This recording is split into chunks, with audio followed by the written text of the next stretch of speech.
സ്വാഗതം, വണക്കം. ഇന്ന് ഞായറാഴ്ച. സാലഡ് ഫോർ സൺഡേ എന്ന നമ്മുടെ പരമ്പര തുടരുകയാണ്.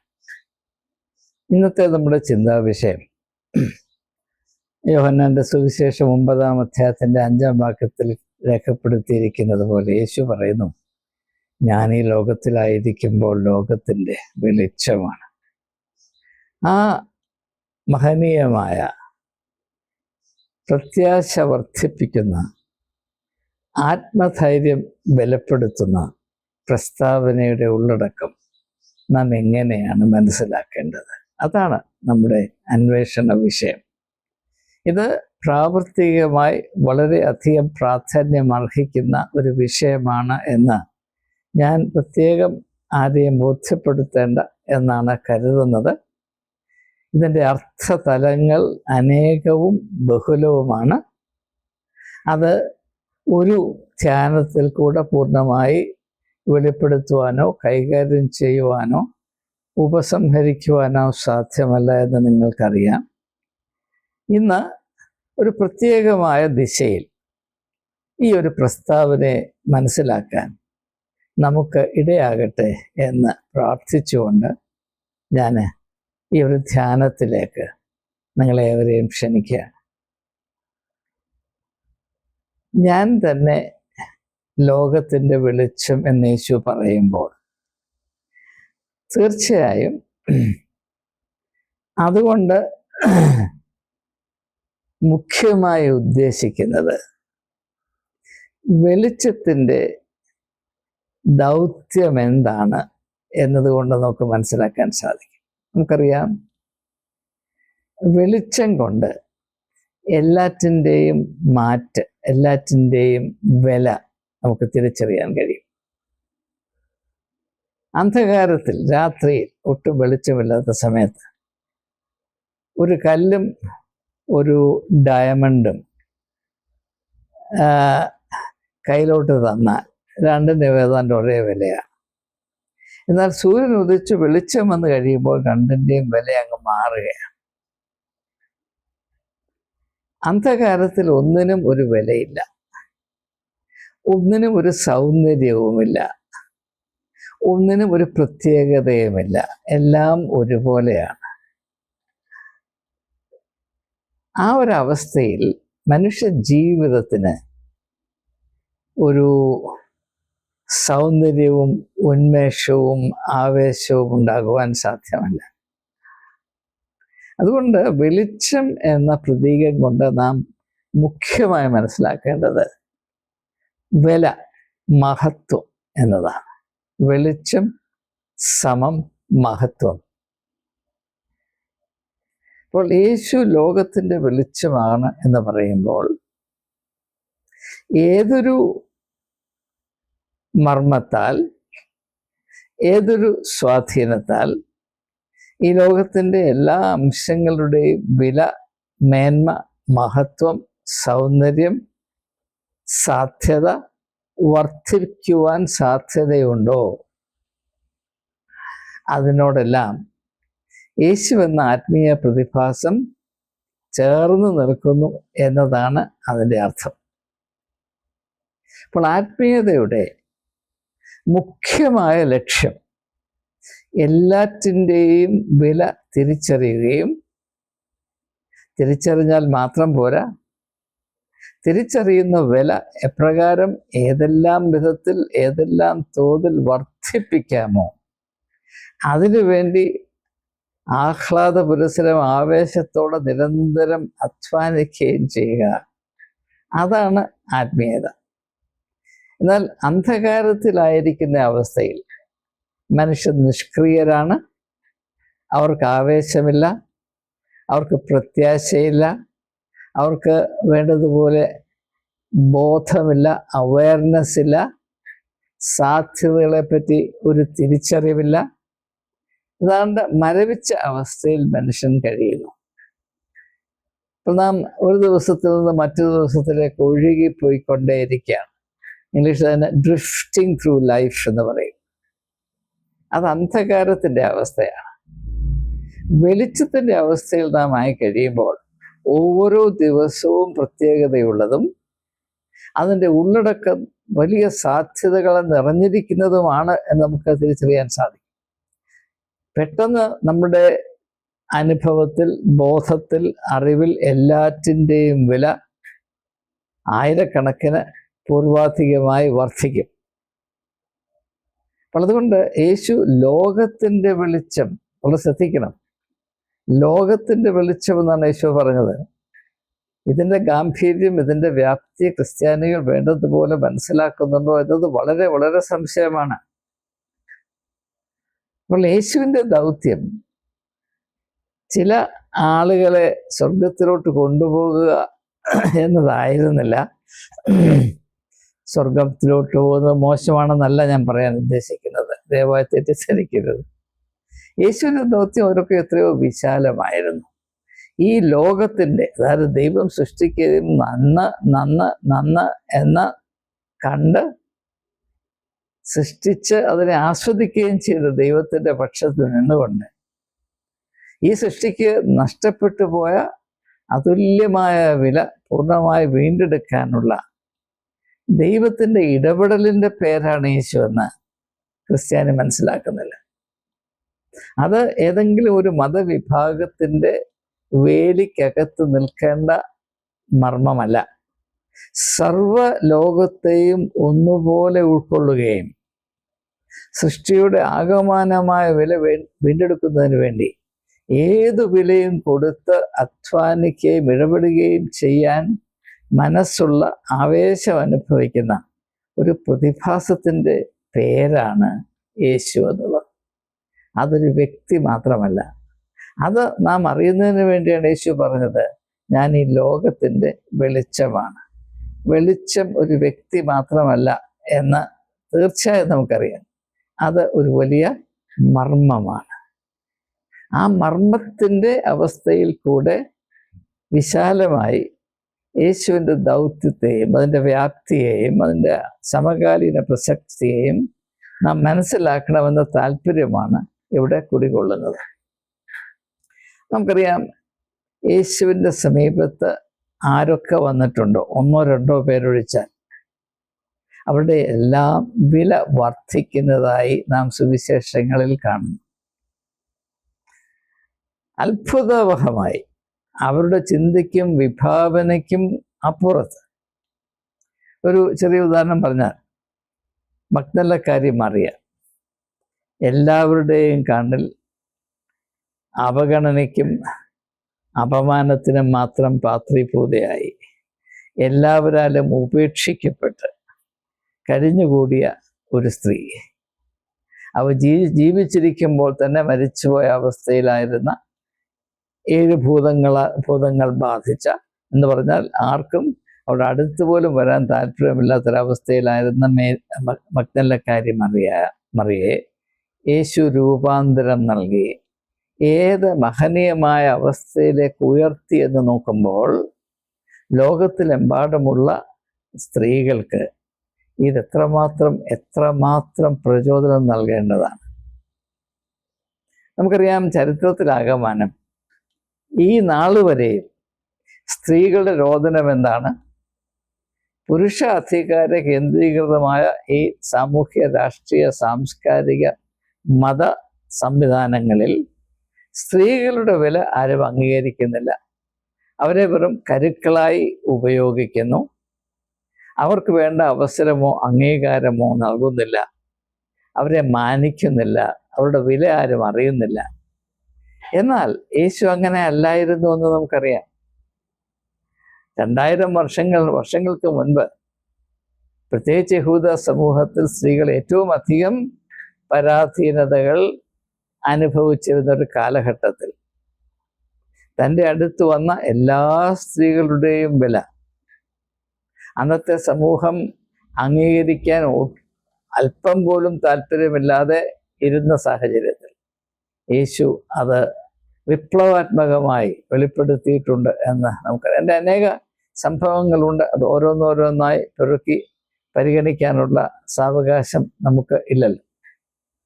മഗ്ദലക്കാരി മറിയയുടെ അവസ്ഥ യേശുവിനെ കാണുന്നതിന് മുൻപും യേശു എന്ന വെളിച്ചം അവരുടെ ജീവിതത്തിലേക്ക് കടന്നു വന്നതിന് ശേഷവും ഒന്ന് പരിഗണിച്ചാൽ യേശു ലോകത്തിൻ്റെ വെളിച്ചമാണ് എന്ന ആശയത്തിൻ്റെ പ്രാവർത്തികമായ ഫലം, അതിൻ്റെ ഊർജം, അത്ഭുതാവഹമായ അതിൻ്റെ സ്വാധീനം എന്താണ് എന്ന് അല്പം ഒന്ന് മനസ്സിലാക്കാൻ നമുക്ക് സാധിക്കും.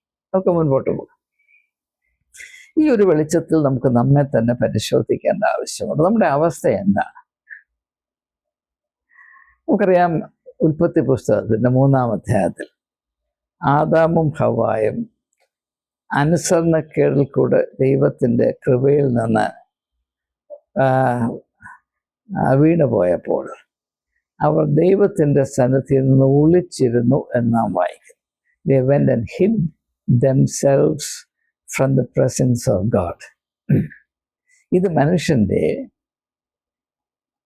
അവസ്ഥ എക്കാലത്തും ഇപ്രകാരം തന്നെ ആയിരിക്കും. ഇനി അങ്ങോട്ടുള്ള മനുഷ്യൻ്റെ അവസ്ഥ ഇപ്രകാരമായിരിക്കും. അവൻ ഒളിഞ്ഞിരുന്നാണ് ജീവിക്കാൻ പോകുന്നത്. ഈ ഒളിഞ്ഞിരിക്കുക എന്നത് മനുഷ്യ സ്വഭാവത്തിൻ്റെ ഒരു അഭേദ്യ ഭാഗമായി ഇനി മുതൽ പ്രവർത്തിക്കും എന്നതിൻ്റെ കാവ്യാത്മകമായ സൂചനയാണ് ഉൽപ്പത്തി പുസ്തകം 3-ാം അധ്യായത്തിൽ 8-ാം വാക്യത്തിൽ നമുക്ക് കാണാൻ കഴിയുന്നത്. അത് ഉൾക്കൊണ്ടുകൊണ്ടാണ് യേശു താലന്തുകളുടെ ഉപമ പഠിപ്പിക്കുമ്പോൾ മത്തായിയുടെ സുവിശേഷം 25-ാം അധ്യായത്തിൽ ഒരു ദാസൻ അവന് നൽകിയ താലന്ത് കൊണ്ട് കുഴിച്ചിട്ടു എന്ന് നാം വായിക്കുന്നു. He went and buried his talent. ഇത് തന്നെയാണ്, ഇത് മനുഷ്യൻ്റെ സ്വഭാവമാണ്. അപ്പം അതുകൊണ്ട് നാം എന്താണ് മനസ്സിലാക്കേണ്ടത്? ഈ കുഴിച്ചിട്ടിരിക്കുന്ന അവസ്ഥയിൽ വെളിച്ചവുമായി ഒരു ബന്ധവും ഉണ്ടാകത്തില്ല എന്ന് നമുക്കറിയാം. കുഴിച്ചിട്ടിരിക്കുന്ന അവസ്ഥ അത് ആലങ്കാരികമായി നാം മനസ്സിലാക്കിയാൽ വെളിച്ചവുമായി അർത്ഥവത്തായ ബന്ധമില്ലാത്ത അവസ്ഥയിൽ കഴിയുന്നതെല്ലാം കുഴിച്ചിട്ടിരിക്കുന്ന അവസ്ഥയിലാണ് നാം മനസ്സിലാക്കുന്നത്. അപ്പോൾ ലോകത്തിൻ്റെ വെളിച്ചമായി വന്ന ക്രിസ്തുവിൽ വിശ്വസിക്കുന്ന ക്രിസ്തീയ വിശ്വാസികൾ ഈ വെളിച്ചത്തിൻ്റെ മർമ്മത്തോട് ബന്ധമില്ലാതെ ഈ കുഴിച്ചിട്ടിരിക്കുന്ന അവസ്ഥയിലാണ് വസിക്കുന്നതെന്ന് പറഞ്ഞാൽ അതിനേക്കാൾ വലിയൊരു വിരോധാഭാസം നമുക്ക് ഈ ലോകത്തിൽ ഒന്നൂഹിക്കാൻ പോലും സാധിക്കില്ല.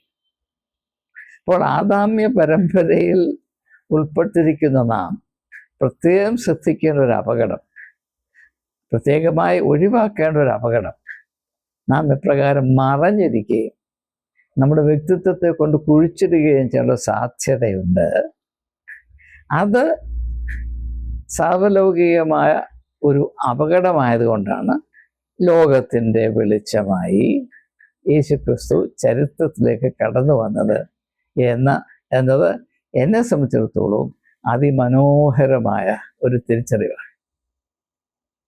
സാധാരണ നാം കണ്ടുവരുന്നത് മനഃപൂർവ്വം ഒളിഞ്ഞിരിക്കുകയും ദൈവം നൽകിയ താലന്തുകൾ കുഴിച്ചിടുകയും ചെയ്തിട്ട് തൽഫലമായി അവർ തന്നെ നേടിയെടുക്കുന്ന വളരെ നിരാശാജനകമായ ജീവിത അവസ്ഥയിൽ ആണ്ടുപോയിട്ട് അതിൻ്റെ എല്ലാം പഴി മറ്റുള്ളവരുടെ മേൽ ചാരുന്ന സ്വഭാവമാണ് മനുഷ്യർക്കുള്ളത്. അങ്ങനെ സ്വയത്തെ പരാജയപ്പെടുത്തുന്ന ഒരു വ്യക്തി പോലും എന്നോട് ഈ പാതകം ചെയ്തു എന്ന് പറയാറില്ല. ഇന്നരെ കൊണ്ടല്ല, ഇന്ന സാഹചര്യം കൊണ്ടല്ല, കുറഞ്ഞ പക്ഷം ദൈവം എന്നോട് ഇത് ചെയ്തല്ലോ എന്ന് മാത്രമേ പറയത്തുള്ളൂ.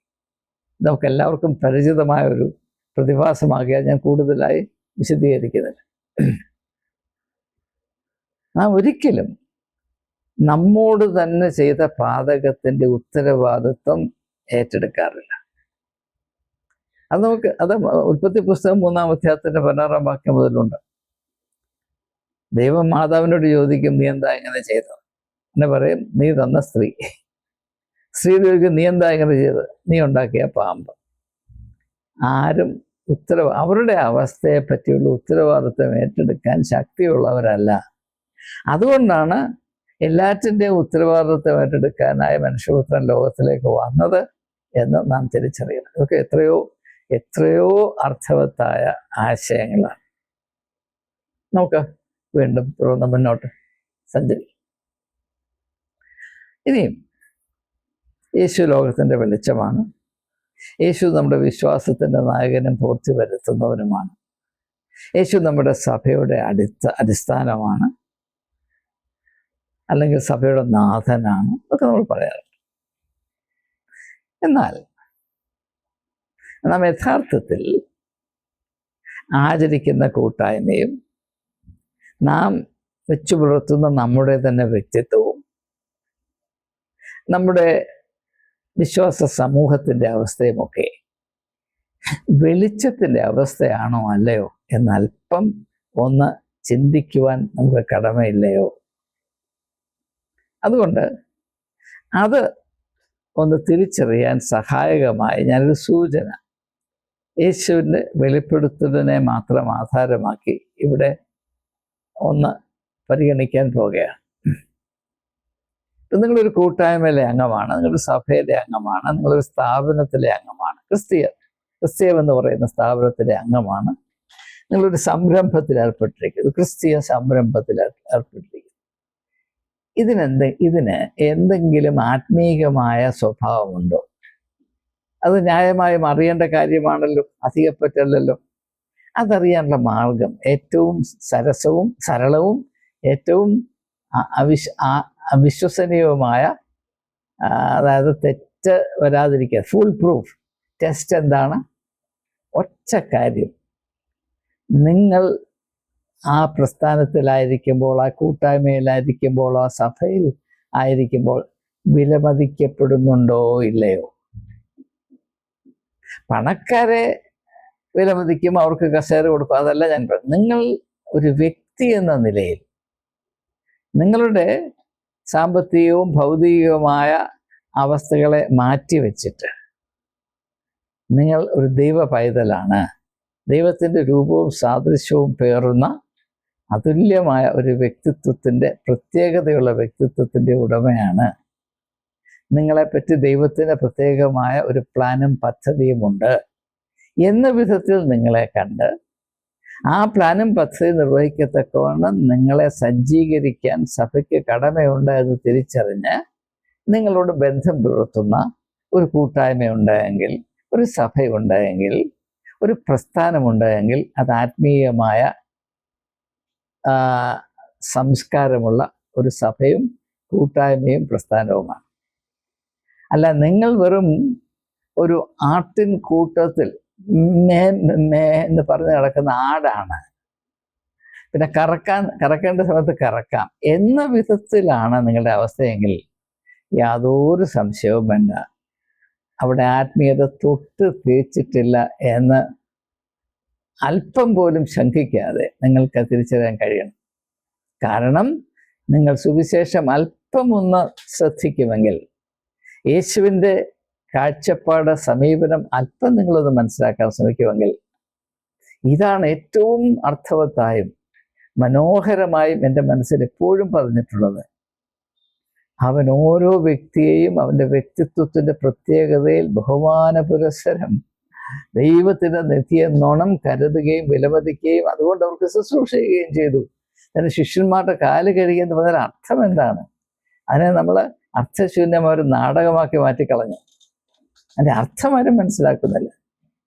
ഓരോ വ്യക്തിയുടെയും വ്യക്തിത്വത്തിൻ്റെ പ്രത്യേകത, അതിൻ്റെ മാഹാത്മ്യം, അതിൻ്റെ വലിയ മഹത്വം ദൈവത്തെക്കാൾ വലുതാണ്, ദൈവപുത്രനേക്കാൾ വലുതാണ് നീ എന്നാണ് അതിൻ്റെ അർത്ഥം. അത് നീ അംഗീകരിക്കുമോ? അത് അംഗീകരിക്കാൻ പ്രയാസമാണ്. അതുകൊണ്ടാണ് പത്രോസ് പറയുന്നത്, നീ എൻ്റെ കാല് കഴുകാൻ ഞാൻ സമ്മതിക്കത്തില്ല, ഞാൻ അങ്ങോട്ട് കഴുകിത്തരാം. ദൈവത്തോടൊരു ഔദാര്യം കാണിക്കുക. അതല്ല എൻ്റെ അർത്ഥം. പത്രോസ് പോലും എൻ്റെ അർത്ഥം മനസ്സിലാക്കുന്നില്ല. ദൈവപുത്രനേക്കാൾ ദൈവം നിനക്ക് വില കൽപ്പിക്കുന്നു എന്നതാണ് സകല ജനത്തിനും ഉണ്ടാകേണ്ട മഹാസന്തോഷം. അത് ഉൾക്കൊള്ളാൻ നമുക്ക് പ്രാപ്തിയില്ലാതെ പോയി, സങ്കടം തന്നെ. അപ്പം അതുകൊണ്ട് നിങ്ങൾ ഉൾപ്പെട്ടിരിക്കുന്ന കൂട്ടായ്മ, നിങ്ങൾ ഉൾപ്പെട്ടിരിക്കുന്ന സഭ, നിങ്ങൾ ഉൾപ്പെട്ടിരിക്കുന്ന സംരംഭം, അതിന് ആത്മീയമായ എന്തെങ്കിലും സ്വഭാവമുണ്ടോ, ആത്മീയമായ ഒരു രുചിയുണ്ടോ, ആത്മീയമായ ഒരു ആത്മാവുണ്ടോ എന്നറിയാൻ ഒറ്റ കാര്യം നോക്കിയാൽ മതി. നിങ്ങളുടെ അവസ്ഥയാണ്. ആ അവസ്ഥയിൽ നിങ്ങൾ ഒരു വ്യക്തി എന്ന നിലയിൽ വിലമതിക്കപ്പെടുന്നുണ്ടോ? നമുക്കറിയാം, യെരൂശലേം ദേവാലയത്തിൽ ഭണ്ഡാരത്തിൽ ആളുകൾ വന്ന് വലിയ തുകയിടുമ്പോൾ ഒരു വിധവയാ സ്ത്രീ 1-2 ചില്ലിക്കാശ് ഇടുന്നു. യേശുവിൻ്റെ കണ്ണ് അവളിലാണ്. ആ വ്യക്തിയുടെ ആത്മാവിൻ്റെ സൗന്ദര്യത്തെ, അതിൻ്റെ പരിമളത്തെ അറിയുകയും മാനിക്കുകയും ചെയ്യുന്ന ഒരു വ്യക്തിത്വമുണ്ട്. അതാണ് ലോകത്തിൻ്റെ വെളിച്ചം. അപ്രകാരമുള്ള വെളിച്ചം ഇല്ലാത്ത ഒരു ഇടവും ആത്മീയതയുള്ളതല്ല. അത് ഭൗതികമായ പ്രസ്ഥാനങ്ങളാണ്. അത് ഓടുന്നത് പണത്തിൻ്റെ കൊഴുപ്പ് കൊണ്ട് മാത്രമാണ്. അങ്ങനെയുള്ള ഇടങ്ങളിൽ നിങ്ങളുടെ പോക്കറ്റ് മാത്രമേ പ്രസക്തമാകുകയുള്ളൂ എന്ന് തിരിച്ചറിയാനുള്ള സാമാന്യ ബുദ്ധി നിങ്ങൾക്ക് ഉണ്ടാകട്ടെ എന്ന് ഞാൻ ആത്മാർത്ഥമായി പ്രാർത്ഥിക്കുന്നു. അപ്പോൾ യേശുവിൻ്റെ സമീപനത്തിൻ്റെ ഏറ്റവും പ്രത്യക്ഷമായ അടയാളം എന്താണ്? എല്ലാവരുടെയും വില, അവർക്ക് പോലും അറിയാതെ ഇരുന്ന വില തിരിച്ചറിയുകയും അതിനെ പ്രവർത്തന സജ്ജമാക്കുകയും വളർത്തുവാൻ, വികസിപ്പിക്കുവാൻ, ലോകത്തിന് അനുഗ്രഹമായി തീരത്തക്കവണ്ണം പരിപോഷിപ്പിക്കാൻ യേശു ശ്രമിച്ചു. ഏറ്റവും നല്ല ഉദാഹരണം യേശു തൻ്റെ ശിഷ്യന്മാരെ പ്രകാരം കരുതി നോക്കിയല്ല. ലോകത്തിൻ്റെ കണ്ണിൽ വലിയ പത്രാസൊന്നും ഉള്ളവരായിരുന്നില്ല അവർ സാധാരണക്കാരിൽ സാധാരണക്കാരനായിരുന്നു, മുക്കുവരായിരുന്നു. യൂദാസ് അങ്ങനെ 2 പേര് കഴിഞ്ഞാൽ അങ്ങനെയുള്ളവരെ തിരഞ്ഞെടുത്ത് അവിടെ ഓരോരുത്തരുടെയും ഉള്ളിലുള്ള സാധ്യതകൾ അതിമനോഹരമായി വെളിപ്പെട്ട് വരത്തക്കവണ്ണം അവരെ ശുശ്രൂഷിച്ച് വളർത്തിയെടുത്ത് ദൈവത്തിന് കൊള്ളാവുന്ന മാനപാത്രങ്ങളായി ഉയർത്തുന്ന ആ സമീപനത്തിൻ്റെ പേരാണ് ആത്മീയത എന്ന് നാം മനസ്സിലാക്കി. അല്ലാതെ അവരോട് എന്തെങ്കിലും വല്ലതും കിട്ടും എന്ന പ്രതീക്ഷയിൽ ആരെങ്കിലും ബന്ധം പുലർത്തിയാൽ, അവരെ കറവ പശുവിനെ പോലെ ഉപയോഗിച്ചാൽ അതിലെന്തെങ്കിലും ആത്മീയതയുണ്ടെന്ന് വിശ്വസിക്കുന്നത് ഇത്ര വലിയ മൗഢ്യമാണ്. അപ്പോൾ ഒന്നുമല്ലാത്തവർ എല്ലാമായി വളർന്ന ഒരു ചരിത്രമാണ് സുവിശേഷത്തിൽ നാം കാണുന്നത്. അതുകൊണ്ടാണ് യേശു കാണാതെ പോയ ആടിൻ്റെ ഉപമ പഠിപ്പിച്ചത്. 100 ആടിൽ ഒരെണ്ണം നഷ്ടപ്പെട്ടു, കാണാതെ പോയി. ആ ഒറ്റ ആടിൻ്റെ വില എത്രയാണ് നിശ്ചയിക്കാനൊക്കില്ല. അവിടെ ഇക്കണോമിക്സ് അല്ല, അവിടെ അക്കങ്ങളുടെ പെരുക്കമല്ല, 99 1 വലുത് എന്നത് കണക്കാണ്, ആത്മീയതയല്ല. ആ ഓരോ ആടിനും ലോകത്തിലുള്ള എല്ലാ ആടുകളെക്കാളും വിലയുണ്ട് എന്നതാണ് ഭ്രാന്ത് പിടിച്ച ഞാൻ ആലങ്കാരികമായിട്ട് പറയുകയാണ്, ആത്മീയതയുടെ ആവേശം, അല്ലെങ്കിൽ ആത്മീയതയുടെ ഭ്രാന്ത് പിടിച്ച ആവേശം. ഇൻസൈൻ എന്ന വാക്ക് ഇംഗ്ലീഷിൽ പറയുമ്പോൾ നല്ലതായിട്ട് ചില ഇൻസൈൻ അത് വളരെ നല്ലതെന്ന് ഒരർത്ഥമുണ്ട്. അർത്ഥത്തിലാണ് ഞാൻ പറയുന്നത്. ആ ഒരു കാഴ്ചപ്പാടില്ലാത്ത ഒരിടവും ആത്മീയതയുടെ വെളിച്ചം ഉൾക്കൊള്ളുന്നതല്ല എന്ന് ദയവായി മനസ്സിലാക്കുക. ഇത് തന്നെ നമുക്കറിയാം. നഷ്ടപ്പെട്ടു പോയ മകൻ മുടിനാപുത്രൻ്റെ കഥയിലുണ്ട്. ഒരു മനുഷ്യൻ, അവൻ്റെ അവസ്ഥ, അവൻ മടങ്ങി വരുമ്പോഴുള്ള സന്തോഷം, ഇതൊക്കെ നമ്മുടെ മുൻപിൽ പകൽ പോലെ പ്രകാശിക്കുന്നുണ്ട് എങ്കിലും അത് കൂട്ടിച്ചേർത്ത് വായിച്ചതിൻ്റെ അർത്ഥത്തെ ഉൾക്കൊള്ളുവാൻ നമുക്ക് എന്തുകൊണ്ടോ കഴിയാതെ പോകും. അതുകൊണ്ട് ഒരു കാര്യം വ്യക്തമായി നമ്മുടെ മനസ്സിൽ നാം എഴുതി വെക്കണം, കുറിച്ചു വെക്കണം. ദൈവത്തിൻ്റെ ഏറ്റവും പ്രധാനപ്പെട്ട കരുതൽ ഓരോ വ്യക്തിയുടെയും വിലയാണ്, the worth of every human being. അതുകൊണ്ട് ദൈവരാജ്യത്തിൻ്റെ വെളിച്ചം ഓരോ വ്യക്തിയുടെയും മേലും പതിഞ്ഞിരിക്കുക. എന്നാൽ ഈ ലോകത്തിൽ അങ്ങനെയല്ല. രാഷ്ട്രീയമായി നോക്കുമ്പോൾ വ്യക്തികൾക്ക് യാതൊരു വിലയുമില്ല, കൂട്ടങ്ങൾക്കാണ് വില. ഇപ്പം നമ്മുടെ പ്രധാനമന്ത്രി പറയുമ്പോൾ ഞാൻ 145 കോടി ആളുകളുടെ നേതാവാണെന്ന് പറയും. അത് കേട്ടിട്ട് നിങ്ങൾ വിചാരിക്കുക ആ കൂട്ടത്തിൽ ഞാനും ഉണ്ടല്ലോ, എനിക്കും വല്ലതും കിട്ടും. വെറുതെയാ. നിങ്ങളൊരു നമ്പർ മാത്രമാണ്. നിങ്ങൾക്ക് കൈയില്ല, കാലില്ല, കണ്ണില്ല, മൂക്കില്ല, നിങ്ങൾക്ക് വേദനയില്ല, വിശപ്പില്ല, നിങ്ങളുടെ മക്കൾക്ക് വിദ്യാഭ്യാസത്തിൻ്റെ ആവശ്യമില്ല, നിങ്ങൾക്ക് മനുഷ്യ അവകാശത്തിൻ്റെ ആവശ്യം പോലുമില്ല, ഹ്യൂമൻ റൈറ്റ്സ്. നിങ്ങൾ 155 കോടിയിൽ അങ്ങനെ കിടക്കും. അത്രയേ ഉള്ളൂ. ഇത് നാം മനസ്സിലാക്കണം. ഇത് ഏറ്റവും വലിയ വ്യത്യാസമാണ് എന്ന് ക്രിസ്ത്യാനി മനസ്സിലാക്കുന്നില്ല. നമ്മുടെ ഇടയിൽ പോലും നമ്മൾ എത്ര വലുതാണ് ചെറുതാണ്, അല്പസംഖ്യക്കാരാണ്, ന്യൂനപക്ഷക്കാരാണ്. യേശു പറഞ്ഞു നിങ്ങൾ ഭൂമിയുടെ ഉപ്പാണ്, ഇച്ചിരി മതി, ഇച്ചിരിക്കോളവും മതി എന്നാണ് പറയുന്നത്. നിങ്ങൾക്ക് യഥാർത്ഥത്തിൽ ആധികാരികമായ ഒരു വ്യക്തിത്വം ഉണ്ടെങ്കിൽ ഇമ്മിണി മതി. വലിയ പർവ്വതമൊന്നും ഹിമാലയമൊന്നും വേണ്ട, ശകല ഉപ്പ് മതി. അതില്ലാതെ പോയാൽ എന്ത് ചെയ്യും? അന്നേരം പറയും ഞങ്ങൾ ചെറുതായിപ്പോയി. നിങ്ങൾക്കറിയാമോ, ഭാരതത്തിൽ 3 കോടി ക്രിസ്ത്യാനികളുണ്ട്. ലോകത്തിൽ 55 രാജ്യങ്ങളിലെ ആകെ ജനസംഖ്യ, 55 രാജ്യങ്ങളിലെ ആകെ സംഖ്യ 3 കോടിയിൽ താഴെയാണ്. അപ്പോൾ നമ്മൾ ചെറിയ കൂട്ടമാണ്, വന്നിട്ട് വല്ല കാര്യമുണ്ട്. നമ്മൾ ചെറിയ കൂട്ടമാണെന്നല്ല പ്രശ്നം. യേശു പറയുന്നു ഉപ്പിന് കാരമില്ലാതെ പോയി, അതാണ് പ്രശ്നം.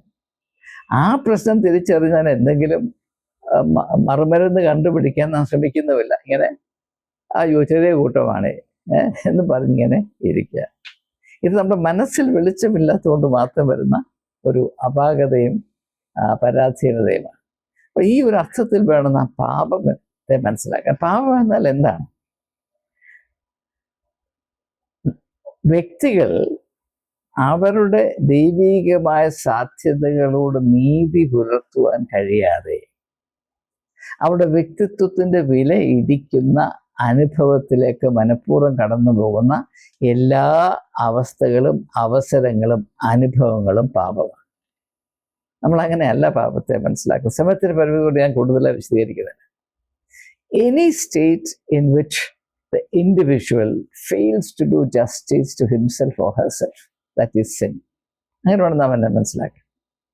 ഞാൻ ആദ്യമേ പറഞ്ഞു, വെളിച്ചം എന്ന് പറഞ്ഞാൽ എല്ലാറ്റിൻ്റെയും വില, ഏറ്റവും മനോഹരമായ സൗന്ദര്യം തുളുമ്പുന്ന വിധത്തിൽ എല്ലാറ്റിൻ്റെയും വില വെളിപ്പെടുത്തുന്ന അഭൗമമായ മർമ്മത്തിൻ്റെ പേരാണ് വെളിച്ചം എന്നുള്ളത്. ആ വെളിച്ചമാണ് യേശു, അതിമനോഹരമായ. എന്നാൽ ഈ ലോകത്തിൻ്റെ മർമ്മങ്ങൾ, ഈ ലോകത്തിൻ്റെ സ്ഥാപനങ്ങൾ എന്താണ്? അത് ഓരോ വ്യക്തിയുടെയും വിലയില്ലായ്മ, ഇൻസിഗ്നിഫിക്കൻസ്, അതിൽ സന്തോഷം കണ്ടെത്തുന്നു. നമുക്കറിയാം, നേതാവിനെ അങ്ങ് ഊതി വീർപ്പിച്ചു.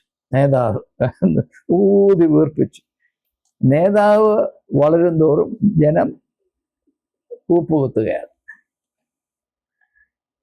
ഓരോ വ്യക്തിയുടെയും വില ഇടിഞ്ഞു പോവുകയാണ്. അങ്ങനെ വില ഇടിഞ്ഞു പോകുന്തോറും നേതാവിനോടുള്ള ബഹുമാനവും നന്ദിയും കൂറും വർദ്ധിച്ചുകൊണ്ടേയിരിക്കുക. ഇത് വളരെ വളരെ പൈശാചികമാണ് എന്ന ജനങ്ങളെ ബോധ്യപ്പെടുത്താനുള്ള കടമ ക്രിസ്ത്യാനികൾക്കുണ്ട്. നമ്മൾ അത് ചെയ്യാറില്ല. അതുകൊണ്ട് 2 രോഗലക്ഷണങ്ങൾ നാം ശ്രദ്ധിക്കണം നമ്മുടെ കാലത്ത്. ലോകത്തിന് വെളിച്ചമില്ലാതെ ലോകം അന്ധകാരത്തിലായി പോയാൽ അതൊരു രോഗമാണ്. ലോകത്തിന് രോഗം പിടിച്ചിരിക്കുന്നു. ആ രോഗത്തിൻ്റെ വളരെ ദൃശ്യമായ ശ്രദ്ധേയമായ 2 രോഗലക്ഷണങ്ങൾ ഞാൻ നിങ്ങളുടെ ശ്രദ്ധയിൽപ്പെടുത്തട്ടെ. ഒന്ന്, വ്യക്തികൾ ആത്മഹത്യ ചെയ്യുന്നു. നമുക്കറിയാമേ, അടുത്ത കാലത്ത് നീറ്റ് പരീക്ഷാ സംബന്ധമായ പ്രക്ഷോഭങ്ങളൊക്കെ നടന്നു. 22 കുട്ടികൾ ഡോക്ടേഴ്സായി തീരാൻ താല്പര്യപ്പെട്ട് നീറ്റ് പരീക്ഷയിൽ ജയിക്കാമെന്നൊക്കെ വിചാരിച്ച്, ചിലരൊക്കെ കുടുംബം വീട് പോലും വിറ്റ് പൈസ മുടക്കി പഠിച്ച് അവസാനം ഈ രാജ്യത്തെ അഴിമതി കൊണ്ട് അതിൽ വീർപ്പ് മുട്ടി അവർ ആത്മഹത്യ ചെയ്തു. അത് വ്യക്തിയുടെ നിസ്സഹായത കാണിക്കും. നാം ഉൾപ്പെട്ടിരിക്കുന്ന സംവിധാനം വ്യക്തികൾക്ക് പുല്ലിൻ്റെ വില കൽപ്പിക്കുന്നില്ല എന്നതിൻ്റെ പ്രത്യക്ഷമായ ഉദാഹരണമാണ്. നമ്മുടെ നാഷണൽ ക്രൈം ബ്യൂറോ റെക്കോർഡ്സ് അനുസരിച്ച് ഭാരതത്തിൽ ഒരു വർഷം കുറഞ്ഞത് 1.5 ലക്ഷം യുവതീയുവാക്കന്മാർ ആത്മഹത്യ ചെയ്യുന്നുണ്ട്. 1.5 ലക്ഷം. ഒരു യുദ്ധത്തിൽ പോലും അത്രയും മരിക്കുന്നില്ല. അത് റിപ്പോർട്ട് ചെയ്യുന്ന കേസുകളാണ്.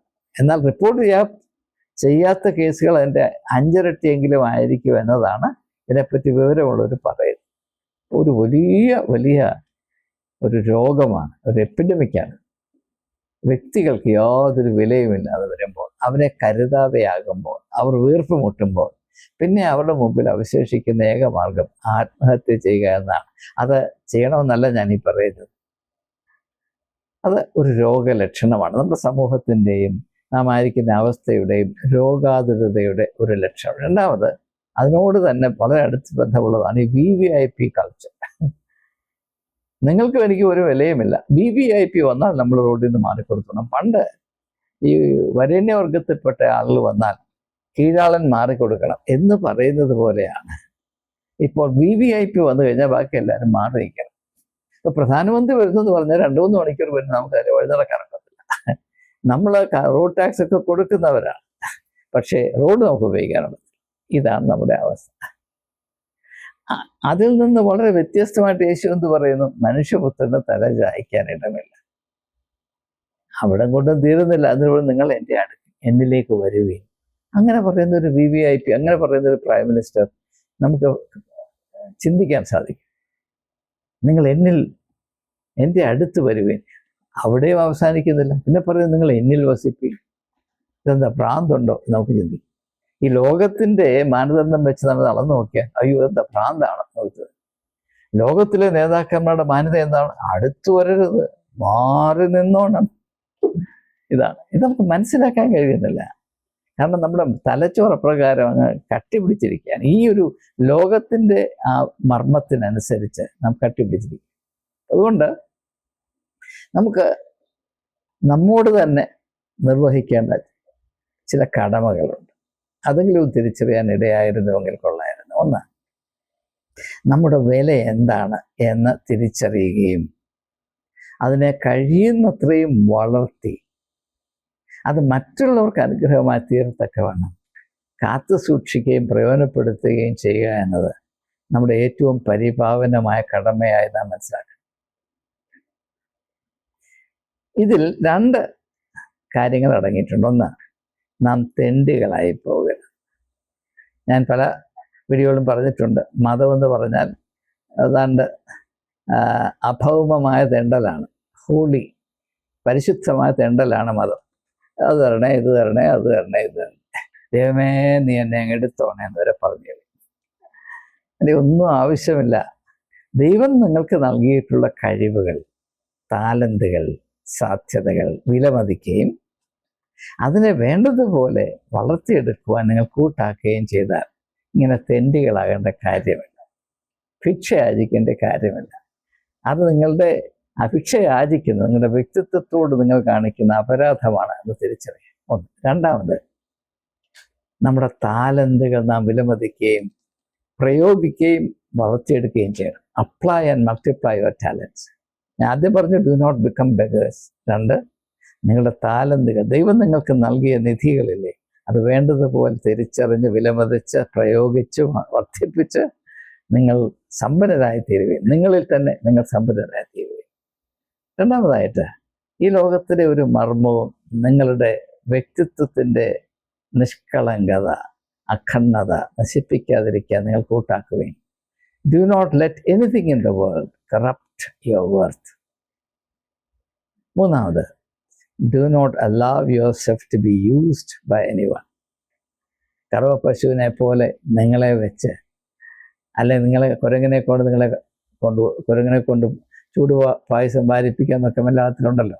നിങ്ങളെ കൊണ്ട് ഈ അവർക്ക് ചെയ്യാൻ പറ്റപ്പോൾ നിങ്ങളെ കൊണ്ട് ചെയ്യിച്ച് അങ്ങനെ സൂഹിക്കുന്ന ആളുകളുണ്ട്. അവരെ കാണുമ്പോൾ അത് പൈശാചികമായ ഘടകങ്ങളാണെന്ന് മനസ്സിലാക്കി അവരിൽ നിന്ന് ദൂരം പാലിക്കുകയും ലോകത്തിൽ ആരും തന്നെ നിങ്ങളുടെ വ്യക്തിത്വത്തിൻ്റെ അഖണ്ഡതയെ നശിപ്പിക്കാതിരിക്കാൻ, അതിനോട് കയറി കളിക്കാതിരിക്കാൻ നിങ്ങൾ വളരെ കാര്യക്ഷമമായി ശ്രദ്ധിക്കുകയും the only offer you can make to God is yourself. നിങ്ങൾക്ക് ദൈവത്തിന് കൊടുക്കാവുന്ന ഏക എന്താണ് പറയുന്നത് നന്ദി സൂചകമായ ദാനം എന്താണ്? നിങ്ങളെ തന്നെ. നിങ്ങളുടെ വില ഏറ്റവും അധികം വർദ്ധിപ്പിച്ച് നിങ്ങളെ ആത്മീയമായി പരിപോഷിപ്പിച്ച് പാലിച്ച് സംരക്ഷിച്ച് അന്ത്യനിമിഷത്തിൽ നിങ്ങളുടെ ആത്മാവിനെ ദൈവത്തെങ്കിലേക്ക് വിശ്വാസത്താൽ സ്നേഹത്തിൻ്റെ പാരമ്യത്തിൽ സമർപ്പിക്കുന്നതിനപ്പുറത്ത് നിങ്ങൾക്ക് ദൈവത്തിനൊന്നും കൊടുക്കാനില്ല എന്ന തിരിച്ചറിവിലാണ് സുവിശേഷം അവസാനിക്കുന്നത്. അതുകൊണ്ടാണ് യേശു പറഞ്ഞ, പിതാവേ എൻ്റെ ആത്മാവിനെ നിൻ്റെ കരങ്ങളിൽ സമർപ്പിക്കുന്നു, നിനക്ക് തരാനായി എൻ്റെ കയ്യിൽ ഇത് മാത്രമേ ഉള്ളൂ, അത് മാത്രം മതി. അതാണ് ആശ്വാസം. എന്നാൽ അതില്ലാതെ സ്വന്തം വ്യക്തിത്വത്തെ ചപ്പും ചവറുമാക്കി കാണുന്ന കഴുതയുടെ ഒക്കെ പുറകെ ഓടി ഈ ലോകത്തിൻ്റെ മർമ്മത്തെ അനുസരിച്ച് മാത്രം അതിൻ്റെ അന്ധകാരത്തിൻ്റെ ക്രിയകളെ അതിൽ നിന്ന് വല്ലതും കിട്ടുമോ എന്ന് വിചാരിച്ച് നടന്ന് സ്വയത്തെ മലീമസമാക്കിയ ശേഷം അവസാനം കാറ്റ് പോയി എന്ന വിധത്തിൽ ഇവിടെ നിന്ന് പോകുന്നത് നല്ലതല്ല എന്ന് പറയേണ്ടതില്ലല്ലോ. അപ്പോൾ അവസാനമായി അതുകൊണ്ട് നമുക്കൊന്ന് പ്രാർത്ഥിക്കണം. ഞാൻ ഈ ചപ്പും ചവറും പറഞ്ഞ് പ്രാർത്ഥിക്കുന്നതിനോട് വളരെ വിരോധമുള്ള ആളാണ്, അതിനെതിരാണ് നിങ്ങൾക്കറിയാം. ഈ ദൈവത്തിൻ്റെ മുമ്പിൽ നിന്നുകൊണ്ട് ദൈവം പൊട്ടനാണെന്ന വിധത്തിൽ ഒന്നും തിരിച്ചറിയാം. നമ്മൾ പറഞ്ഞതെങ്കിൽ ദൈവത്തിന് ബോധം വരത്തുള്ളൂ എന്ന വിധത്തിൽ അങ്ങോട്ട് ദൈവത്തെ പഠിപ്പിക്കുന്ന പ്രാർത്ഥനയില്ലേ, നീ മഹാനാണ്, നീ അതാണ്, നീ ഇതാണ് എന്ന് പറഞ്ഞു കൊടുത്തു. താൻ ആരാണെന്ന് പോലും അറിയാൻ മേത്ത ദൈവത്തോട് അങ്ങോട്ട് പറഞ്ഞു കൊടുത്ത് ദൈവത്തിനെ ബോധ്യപ്പെടുത്തുന്ന പരിപാടി. അതിനൊക്കെ ഞാൻ എതിരാണ്, നിങ്ങൾക്കറിയാം. പക്ഷെ ഞാൻ പ്രാർത്ഥിക്കാറുണ്ട്. എൻ്റെ പ്രാർത്ഥന ഇങ്ങനെയൊക്കെയാണ്. നമുക്ക് പ്രാർത്ഥിക്കാം. എന്താണ്? ദൈവമേ, ഇന്നേ ദിവസം എൻ്റെ വില തിരിച്ചറിയാൻ, ആ വില വർദ്ധിപ്പിക്കാനായി നീ എനിക്ക് മുന്നമേ കരുതിയിട്ടുള്ള സാധ്യതകളെ വിലമതിക്കുവാൻ പൂർണ്ണതോതിൽ പ്രയോജനപ്പെടുത്തി മറ്റുള്ളവരുടെ ജീവിതത്തിൽ അനുഗ്രഹം പകരാൻ ഇന്നേ ദിവസം എന്നെ പ്രാപ്തനാക്കണമേ എന്ന് പ്രാർത്ഥിക്കും. Lord, help me this day to discover, respect and increase the worth of everyone. അപ്പം എനിക്ക് എൻ്റെ വില വർദ്ധിപ്പിക്കാൻ കടമയുണ്ടെന്ന് ഞാൻ പറഞ്ഞു. അങ്ങനെ ഞാൻ എൻ്റെ വിലയെ വർദ്ധിപ്പിക്കുന്നുവെങ്കിൽ തീർച്ചയായും എൻ്റെ സ്വാധീനത്തിൽ വരുന്ന, എൻ്റെ സമീപത്ത് വരുന്ന എല്ലാവരുടെയും വില വർദ്ധിക്കണമെന്ന വലിയ ദാഹം എൻ്റെ മനസ്സിലുണ്ടായിരിക്കും. അപ്രകാരം ചിന്തിക്കുകയും പ്രവർത്തിക്കുകയും ഇടപെടുകയും ചെയ്യുന്നൊരു വ്യക്തിത്വം എന്നിൽ വളർത്തിയെടുക്കാൻ സഹായിക്കണമേ എന്നതായിരിക്കണം നമ്മുടെ പ്രാർത്ഥന എന്ന് മാത്രം സൂചിപ്പിച്ചുകൊണ്ട് വാക്കുകൾ ഉപസംഹരിക്കുന്നു. ഏവർക്കും ക്രിസ്തുനാമത്തിൽ എൻ്റെ നമസ്കാരം, സ്നേഹവന്ദനം.